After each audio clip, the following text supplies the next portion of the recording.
By the 70s, the late Kathy Acker had become an East Village phenomenon. She was a transgressive feminist poet and novelist with a brutally honest approach to the topics of sex and politics. The archetype of a strong, angry, intelligent, fashionable woman didn't necessarily exist in the public consciousness, says Jenny Schlinska, the director of Performance Space New York, the newly renovated and renamed incarnation of the former Performance Space 122. To live and create like Kathy Acker did in the time that she was living was extremely brave, and people don't give her enough credit for that. Acker died in 1997 at age 50.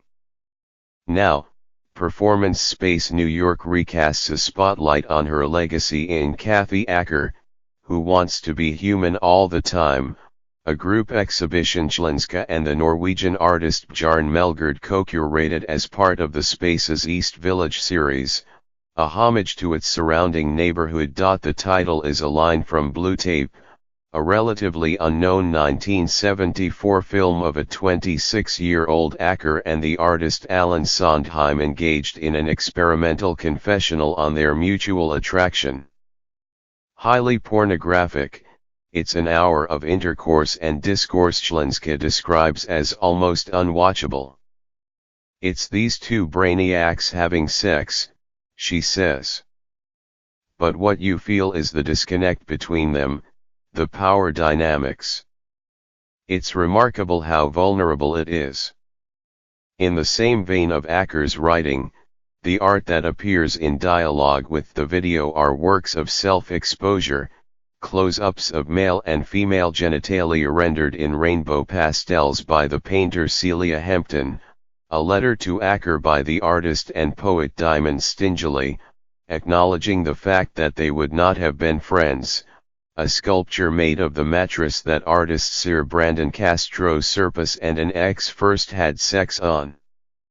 It's an all-women show without labeling itself as such, with two obvious exceptions, Sondheim, Acker's Blue Tape co-star, and Melgaard himself. To most, Bjarne is as male can be, says Schlinska. They think about this almost hyper-aggressive gay sensibility which he definitely has, but he's well versed in the history of feminist politics. Describing Acker as a major influence, Melgaard recalls seeing a BBC interview of hers on TV when he was a teenager in Oslo and immediately buying her 1979 book, Blood and Guts, in high school.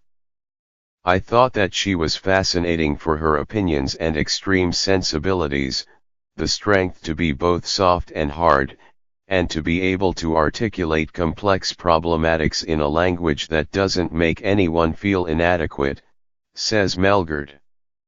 I think that she radicalized language. His piece in the show is a performance that stars the Acker of the 80s, by then both a fashion and countercultural icon, as a puppet.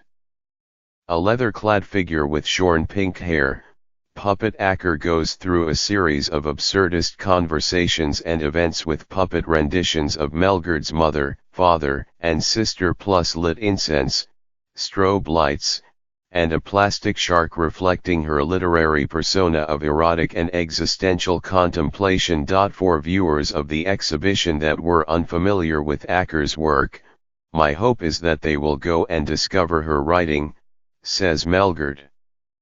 She was such a force majeure. In these times of this new feminist movement she can be such an inspirational voice.